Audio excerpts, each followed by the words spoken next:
Bjarni. And now I call in the debate Mr. Ruben Rubinian from Armenia. Ruben, you have the floor. Thank you. Thank you, Mr. President. Dear colleagues, Ms. Stinen, in her speech, rightly noticed the symbolism in the fact that today we commemorated the atrocities, horrendous atrocities from more than 100 years ago, around 80 years ago, and atrocities that are happening now. And it's an illustration of the fact that we have not managed to exterminate hate and war from our continent.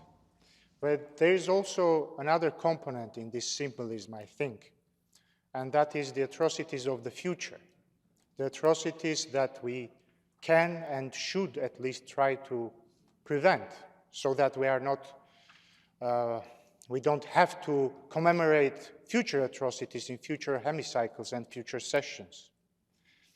My friend Alexander Poche made a moving speech about the Warsaw Uprising, and this reminded me of the fact that there were actually two uprisings in Warsaw.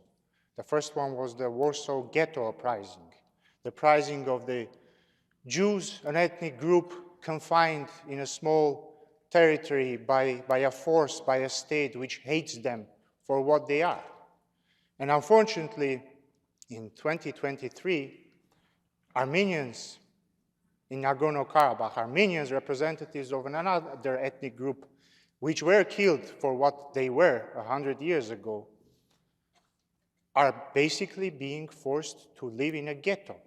Because yesterday, Azerbaijan officially blocked Nagorno-Karabakh completely by installing illegally a checkpoint in the beginning of the Lachin corridor, which was supposed to connect Armenia to Nagorno-Karabakh.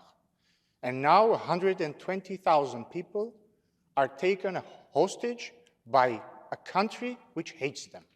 And this comes only after a week after the president of Azerbaijan publicly said that the Armenian people in Nagorno-Karabakh have either to accept Azerbaijani citizenship or they have to find another place to live.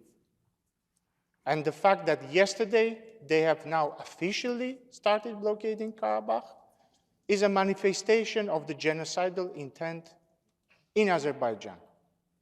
Dear colleagues, this is probably fifth, sixth session I've been talking about the risk that the 120,000 Armenian people in Nagorno-Karabakh have been facing. And I'm not talking about some political risk, I'm not talking about risks to their rights, I'm not even talking about a risk of war, I'm talking about a risk of a real genocide. I hope we will be able to prevent this, and I hope altogether we will be able to prevent us having to commemorate other atrocities in the future in this or other hemicycles. Thank you.